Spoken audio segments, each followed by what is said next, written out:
தமிழ் மொழிக்கும் தமிழ் இனத்துக்கும் தமிழ் குலத்துக்கும்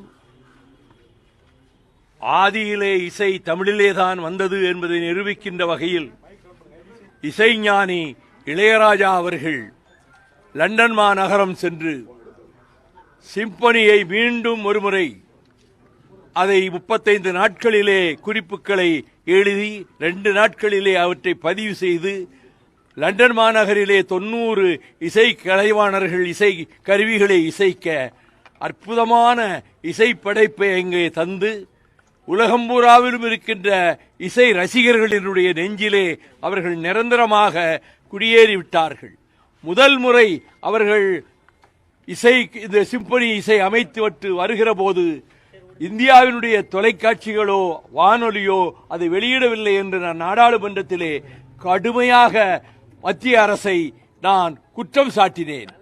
எதற்கோ நீங்கள் மணிக்கணக்காக போட்டுக் கொண்டிருக்கிறீர்கள், 20 மணி நேரம் கிரிக்கெட்டை காட்டிக் கொண்டிருக்கிறீர்கள், காட்டுங்கள்.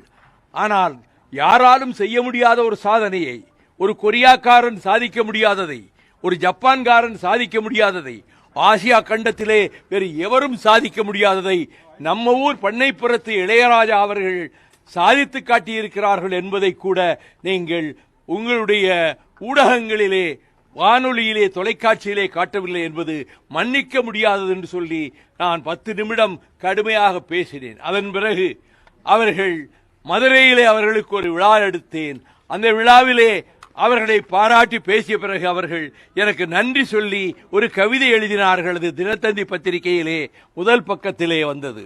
அதற்கு பிறகு அவர்கள் சிம்பனி வெளியீட்டு நிகழ்ச்சி நடந்தபோது அந்த நிகழ்ச்சியிலே நானும் கலந்து கொண்டேன். அப்பொழுது சூப்பர் ஸ்டார் ரஜினிகாந்த் அவர்கள் நான் பேசிக் கொண்டிருக்கிற போதே உணர்ச்சி வயப்பட்டு எழுந்து விசிலடிக்க ஆரம்பித்தார். அந்த அளவுக்கு அந்த இசைஞானியினுடைய படைப்பை, அந்த திருவாசகம் படைப்பை நான் பலமுறை படித்து அதை தேர்ச்சி பெற்றுக் கொண்டேன். இப்பொழுது அதை பற்றி கிட்டத்தட்ட நாடாளுமன்றத்திலே 15 நிமிடம் பேசியிருக்கிறேன். அந்த பேச்சையும் கொடுத்து விட்டு வந்திருக்கிறேன். அதை போல இங்கே சென்னையிலே நடைபெற்ற விழாவிலே நான் ஆற்றிய உரையையும் அவர்களிடம் தந்திருக்கின்றேன்.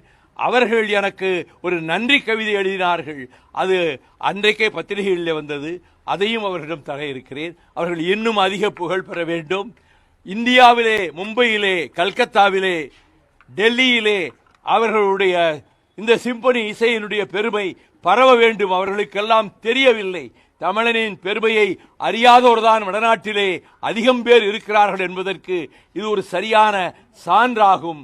இசைஞானி அவர்களினுடைய வளம், குரல் வளம், இசை வளம் மென்மேலும் பெருகட்டும். எவரெஸ்ட் சிகரத்தை போல அவருடைய புகழ் இன்னும் உயரட்டும். இந்தியா பூராவிலும் அவருடைய இசை பரவட்டும் என்று 100 ஆண்டு கடந்து நலமோடு மனநலன் உடல் நலனோடு வாழ்க என்று இயற்கை தாயை நான் இறைஞ்சி கேட்டுக்கொள்கிறேன். வாழ்க இளையராஜா புகழ். இன்னைக்கு இப்ப பாத்திருக்கீங்க, அவங்க என்ன மாதிரி சந்தோஷத்தை பகிர்ந்துக்கிட்டாங்க சார்? அங்க அவ்வளவு மதிப்பும் மரியாதையும் கொடுத்தாங்க. எனக்கே கொஞ்சம் வெக்கமா போச்சு. அவ்வளவு உயர்ந்த மதிப்பை நமக்கு அவங்க நிகழ்ச்சி நடத்தினவங்களும் வந்த இசை கலைஞர்களும் எனக்கு அவ்வளவு பிரியமாகவும் பாசமாகவும் கௌரவத்தோடும் மரியாதையோடும் அவர்கள் நடந்து கொண்டார்கள். நான் ரொம்ப மகிழ்ச்சியாக இருந்தேன் அப்படின்னு சொன்னாங்க. எனக்கு 82 வயசு ஆகுது. ஆனா இனிமே தான் அந்த சிம்போனியை வந்து துவங்க போறேன், இன்னும் எல்லா பகுதிக்கும் செய்வார், செய்ய போறாரு. இந்தியாவில் மற்ற இடங்கள்லயும் போய் செய்ய போறாரு. நான் இங்கு அதை கேட்டுத்தானே அங்கே வந்து பேசினேன். இசை மியூசிக் அகாடமியில் நடந்தது. அது நிறைய பேர், கோடிக்கணக்கான பேர் அதை பார்த்துட்டாங்க நான் பேசுனதை. அது பதிவாக இருக்கு, யூடியூப்ல பார்க்கலாம், எதையும் பார்க்கலாம். இது இந்திய அரசு இதை எப்படி எடுத்துட்டு போகணும்னு நினைக்கிறீங்க சார்? இந்த பெருமையை இன்னும் இது எப்படி அவங்களுக்கு இன்னும் புத்தி வரலையா? இவ்வளவு பெரிய இசைஞானி இவ்வளவு தூரம் வந்திருக்காரு. சென்னை தலைநகரில் வரவேற்பு கொடுத்துருக்காங்க. அவன் டெல்லியிலிருந்து அவங்க இதுக்குள்ள வரவழைச்சு மரியாதை செய்து அவருக்கு ஒரு புகழையும் வரவேற்பையும் கொடுத்துருக்கணும் இல்லை? அது அந்த ஞானம் எல்லாம் அவங்களுக்கு கிடையாது. பத்திரிகையாளர் அனைவருக்கும், தொலைக்காட்சி ஊடக நண்பர்களுக்கும் என் மனமார்ந்த நன்றியை தெரிவித்துக் கொள்கிறேன். இசை வந்து உங்க வாழ்க்கையில எப்படி ஒரு பின்னி பிணையப்பட்டது நினைக்கிறீங்க? இசை பாடல்கள், இந்த பழைய திரைப்பட பாடல்கள், இளையராஜா பாடல்கள், இதெல்லாம் ஒரு 1000 பாடல்கள் பதிவு பண்ணி வச்சிருக்கேன். அது பாடிக்கிட்டே இருக்கும். நான் காரில் பிடிச்சிட்டு தூங்கிட்டே இருப்பேன். வீட்டில் வந்து படுத்தாலும் கூட அது ஒரு பாடிக்கிட்டே இருக்கும். விடிய காலம் தான் இதை ஆஃப் பண்ணுவேன். இது எனக்கு ஒரு வழக்கம். பழைய ஜி ராமநாதனுடைய பாட்டுக்கள், அது பிறகு பியு சின்னப்பா அவர் பாடின பாட்டுக்கள், அதற்கு பிறகு மிகச்சிறந்த இசையமைப்பாளர்களாக வந்த விஸ்வநாதன் ராமமூர்த்தி பாட்டுக்கள், அதன் பிறகு முழுக்க முழுக்க இளையராஜா அவர்களினுடைய பாடல்களை கேட்பது ஒன்றுதான் என்னுடைய பொழுதுபோக்கு.